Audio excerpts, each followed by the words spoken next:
Do you even think the float's even on it? Or do you think it's gone? Oh, it's gone. Oh, it's totally gone.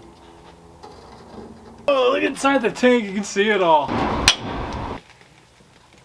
Yeah, that's much better. So that's as low as the car will physically go. And it's going to shoot out. Ooh, did I get lucky? You don't need no spring compressor. Alrighty guys, what's going on? So today's video is going to be a little bit different. I don't have a specific topic for this video. What we're going to be doing is just pretty much getting stuff done on the car. On the white Galaxie, we're going to be starting to we're just going to be knocking stuff out on this car. Hopefully I can cross a lot of stuff off the list, and we're going to start with it right now. So here's my two lists that I keep for both cars. You can see it's pretty, the lighting's going to be a little weird for a second, but I mean, this one I just remade. This one's always been long. There's a lot of stuff for Coyote and stuff like that going in the red Galaxie, but this car is, we're not going to worry about right now. So I did set the rear axle already, cross that guy off. I tacked in the 4-link, clean and install fuel tank, haven't done that yet. Weld in the B-pillar, that's pretty easy, I gotta do that. Get the front tires swapped. I went to a 235/40/18 even though I just crossed it off. That's what we did. I don't know if you guys picked up on that in the last video. I barely showed it. 255/45 for a 235/40. It looks more rubber bandish, but just keep in mind it's because there's no body panels on the car and it's up in the air.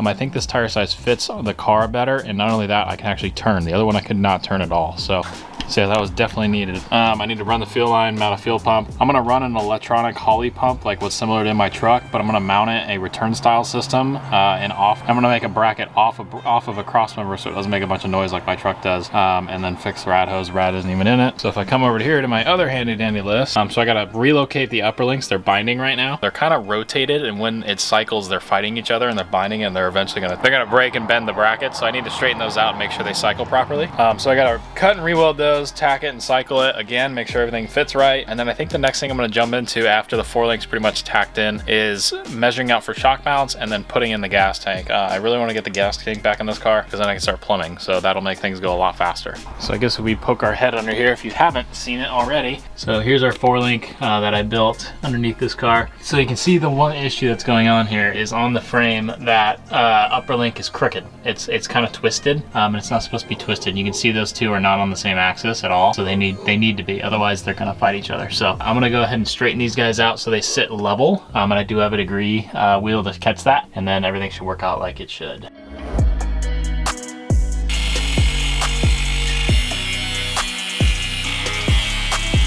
All right, so I got the one side fixed. So if you didn't understand what I was saying, so if you look at this upper link, now both are level. They're degreed at 0 to the ground, and they're parallel with each other.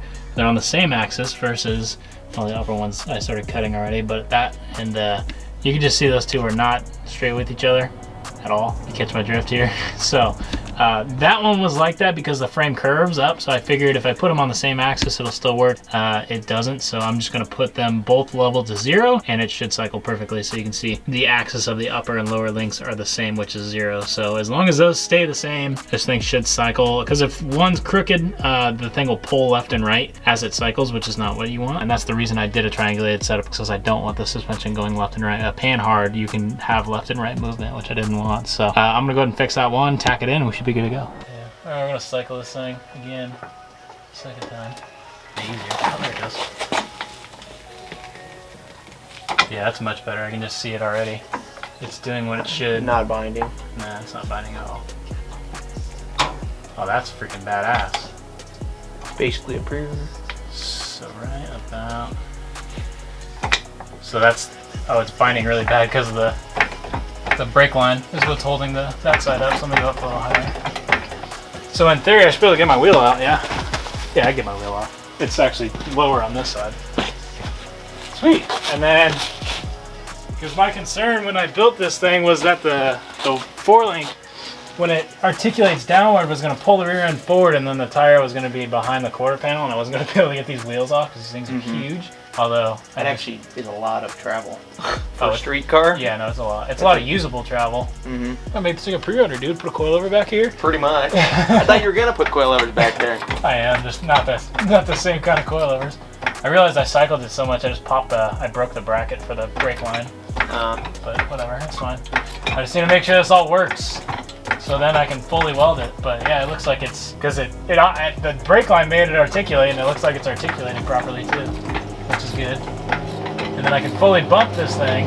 This is the low pro long reach. This is the biggest jack that Harbor Freight sells, and it'll max it out, watch. So there's the right bump stop, and it barely hits the left one, like almost. So that's as low as the car will physically go. And that guy clears perfectly. So realistically, if I made a drive shaft clear, I could totally drive the car around at that height and it wouldn't rub the tire. I could still take my arm, which Sean and I realized. So I can take my arm and go up and grab the entire top of the tire all the way around this thing. And it's like that big of a gap. That's crazy. Yeah. I think I can't even reach the top with my fingers actually. Yeah. I think I have like a solid 5 inches from bump up for the wheel wells. So, and that's all inside there is all painted and seam sealed. All right guys, so I got everything set. It cycles perfectly as you guys saw. So that is now fixed. Everything's on the same axis, same plane. It's gonna cycle properly, which is what we want. So now I'm measuring for coilovers. We talked about bagging this car, but realistically, I'm gonna be real with you guys. This isn't my car. This is my car. I'm probably still not gonna bag this car, but this isn't a car I wanna spend 9 years building. This one is a different story. I would spend way more time on this car because I have no ambition to sell this. This car might be for sale. So I wanna make sure that I get this done efficiently and it's still a really nice piece. So what I ended up doing is we're gonna go with a coilover. So what I have laying here is an Alden American 15-inch extended coilover. It's got a 9¼ inch spring on it, which you can see right there. I believe this is the exact same coilover that came out of the front of this car. You can see we have a coilover underneath there. It's really dirty right now, but so that's a 15-inch extended, and that does not fit anywhere near where I want it to. So basically what I did is I crawled underneath here, which is always a pain. I basically stuck my tape measure, and you can see this lower hole right here is right at the 12-inch mark. So you can see there's going to be a hole in the lower mount here, right where the tape line is. There's different adjuster holes I can put a coilover in. So the lowest one will give me the longest shock, and basically right at the edge of the frame, I'm sitting at ride height 12 inches even, so that's good. So basically talk to the guys at Alden American, and if you are looking for coilovers for your vehicle, I highly do recommend Alden American. They know their stuff, and it's all made right here in America, which is really cool. Their support line is super awesome. So I called them up, I had a couple measurements in head, I went ahead and measured a couple more times. They basically sent me with 2 different shock part numbers, and I can adjust everything from there. They gave me the compressed, actually I'll just show you. So excuse my scribbles, but they give you the part number, and then I go ahead and I have an extended length, compressed length, and then this is going to be our ride height length. So they give you all that and tell you what size coil is going to run on it. So these are the information that I got for mine. So I basically get to pick from these 2 part numbers, and the only real thing I'm going to compare here is the compressed length, because there's no sense in really running a coilover that's going to compress before hitting bump, because realistically that's why a bump stop's there. You want it to hit the bump on the frame before you would want it to hit bump on the shock. That's just going to ruin the shock. So the one thing I need to measure on this thing is actually figure out where the thing's going to bump on the frame and what the compressed ratio is going to be on that. So I'm going to have to bump the rear end again, figure out what shock makes the most sense. That's why there's a bump stop there, is it can hit the bump before it bumps on the shock, which I think should work out perfectly, because I only think I have like 3 inches of up travel, which is around mathematically where I want to sit. But no matter what, on a 4-length Galaxie, when you're as low as I am, you're going to have to pull the upper shock bolt out to get the rear end to come down low enough to pull the wheels off. That's normal with everybody I've talked to that's sitting at this ride height. So realistically, the only thing that actually matters on this is the weight of the spring and where the compressed length is. I'm pretty sure the only difference between the two is they're like a 3/8 inch difference, which is like nothing. But I still want to make sure everything's going to work out. I'm not going to wreck the shock if I hit a big bump. All right, so I'm going to go ahead and bump this thing again. Which is always a pain. So there's our bump right there. So I can physically not go any lower than this. So the shock cannot be any shorter than this length. If it is, I'm going to hit the bump stop on the shock, not on the frame, and it'll wreck the shock. Because that puts all the strain on the shaft of the shock. That's how you break a shock. Yeah, so from where I was right there, which may not be our ride height, that's about 2 inches of up travel, which puts us at about 10. We're looking at 10.3 or 10.5 compressed on the shock, so that's fine. I can technically go another ½ inch above where it's bumped right now, and the shock will still be good, so that'll work. So that probably made literally like no sense to you guys, so I apologize. You may have to rewatch that a few times. It's a little bit confusing when you're measuring for shock length, but just keep in mind where you're bumped at and where your ride height is. Those are the 2 most important lengths, and then what size shock you can fit at ride height. That's probably going to be your most important measurements. The guys at Alden American will figure the rest out for you.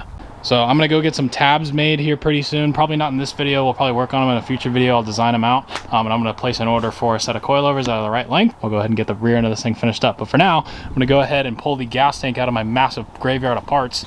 I have 2 gas tanks. This car is gonna get a custom fuel cell, so I can pick the best and put them in this car. I have some fuel cell cleaner. We're gonna go and clean all the rust and crap out of it and then put it back in the car. All right, so this is the gas tank out of the red car, and you can barely hear a little bit of solvent. So it's mostly liquid in this one. This one has a little bit of sand and crap in it, but this is the one out of the white car, and you could tell because the floor pan kind of rotted onto the tank, which I thought was the floor, it wasn't. Oh, that one you can hear it. Yeah, you hear that like dirt basically? We're not using that tank. And I don't know if you guys remember, I did have to put a taillight panel on this car because it was smashed and rear-ended. So check this out. So this is our taillight panel for this car, and you can see it's kinked and bent right around the gas door area. At the fuel tank itself, which is all stuff you learn as you get cars that aren't really that nice, is the gas filler neck is actually pushed off to the left. So you can see it doesn't come out straight, it comes out to the side. So this tank's junk, we're throwing this thing in the trash. All right, this is gonna be a good one for you guys. So I pulled the sending unit out because I gotta change it. Do you even think the float's even on it? Or do you think it's gone? Oh, it's gone. Oh, it's totally gone. Oh my god, dude. Oh, it's still there! What? Barely still there, but it's there. I think it's so rotten. I think a little PB blaster and she'll send. Wrap that thing in tape. Oh yeah, it smells like that gas. I haven't smelled that smell since the last piece of junk car I bought. Oh, look inside the tank, you can see it all. Can you see it? It's all like rusty. Yeah, it's like rusty, muddy water. Let's see if you guys can see this. Oh, you can barely see it. Ooh, that's just juicy. Shake the tank around just a little bit. Oh, that is just... Oh, that's good. That is so good. Oh, yes. We're about to commit an EPA violation, boys. All right, well, that didn't go as planned. I had 2 gas tanks from each car. One was dented and full of rust, so that one wasn't going to work. And then the other one that I thought was decent, we started cleaning it out, and then when I flipped it over, it has a fat fiberglass patch on the bottom of it that somehow I didn't see before. So I have 2 tanks, both are junk. Normally, I would still clean the one with the fiberglass patch and or fix the other one and try to make it all work. But I've had very bad fuel delivery issues with this Galaxie specifically, and vapor locking and other things like that, that I just want everything to be clean. And I think I got a new tank for like 130 bucks on Rock Auto for it. And then I have an AMD sending unit coming for it because that thing was junk. And then a couple little odds and ends, and I'll go to Napa and get a bunch of 3/8 line and plumb it all 3/8 because it was 5/16. Since I do have a big block, I want to make sure it's fueled properly because we had that issue already once. Yeah, I'm going to keep myself occupied at the moment. So what we're going to do instead is this car has drum brakes. This is one of the things that a lot of you guys have commented on and noted on, is it still does have a set of drum brakes in the front. That car, if you guys remember, has coilovers, powder coated front end, and disc brakes. So the one thing I want to kind of do today, well, maybe not today because it's already dark out, but probably tomorrow a bunch, is I'll go ahead and I'll pull this cover off, pull this car up in the air, and then pull the front suspension off of it and swap everything over to this car. So I'll basically swap everything between the 2 cars. So this car has been sitting for a while. We're not into this project yet, but I do want to get the white car done. What we're going to be doing with this car, because this one's my personal car, we're going to be putting a Coyote motor in and a bunch of other crazy things that I haven't even told you guys about yet. It would make sense to put the nicest parts on this car. So my spare parts, if you will, I did powder coated arms, 68 I believe Galaxie disc brakes on this car, a set of Alden American coilovers. So what we're going to end up doing is pulling the whole front end of this car and putting it onto my white Galaxie so we can have all that stuff on this car. And then on the red car, which is my personal car, we're going to be doing tubular arms, coilovers again, either rack steering or modify the current steering setup, and then probably either a Willwood, a Bear, Brembo, some sort of really cool brake to fit the high horsepower Coyote engine this thing is going to have. So it'll make sense, I promise. But it kind of does suck once again tearing into this car, and originally I bought the white Galaxie, as you remember, as a parts car for my red one, and I keep pulling parts off my red one for the white one. It makes 0 sense, honestly.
So I have a jack under the spring, and I think I I rented a spring compressor and I think I returned it like an idiot. So I have to get a new one anyways. I'm gonna go ahead, I'm gonna pop the upper ball joint and then I'm gonna lower the jack. And then all I'm gonna do is, the springs cut, because I cut these springs for the ride height previously, is I'm just gonna cut them and lower it that way. And then just lower the jack, and the spring should pop out.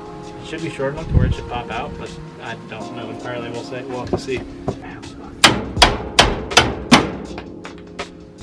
Oh, this sucks. I hate doing this. Oh, I'm an idiot. I left the nut on. Okay, round two. Faked you guys out. Oh, sketchy, sketchy, sketchy.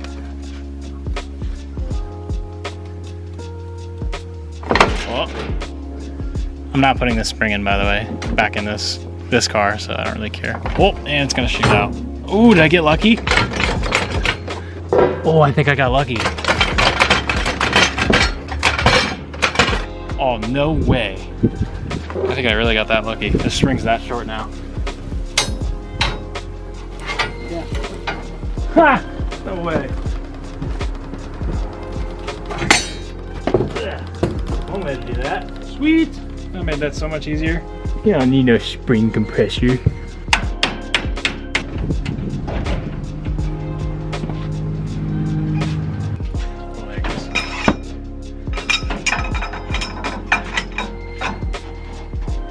Got it.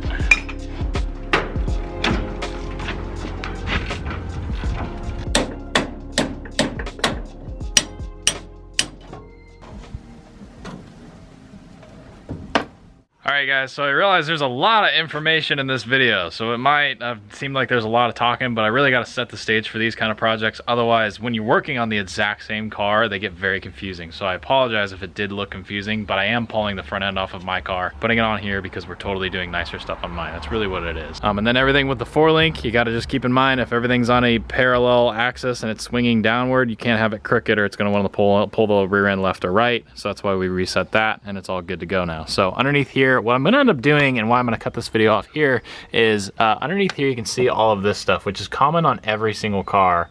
You guys can probably relate to having something like this inside of the wheel well area along the inner fender skirts. So what I'm going to do is in the next video, I'm going to show you guys how to basically get a show car finish underneath here for literally like no money. There's just a couple special tips and tricks that I know that I've learned that I'll share with you guys. We'll basically make this thing look super good for almost no money. So I'm going to catch you guys up in the next video. But I hope you guys did go on to enjoy today's video. I got to get cracking on this thing. We have about 3 days left before we leave to SEMA, and I got a desert trip in between that. So we have a lot of cool stuff coming for you guys. I got to stay busy. So with that being said, like the video if you did enjoy it. Let me know what you think down in the comments below. See you guys in the next video. Bye guys.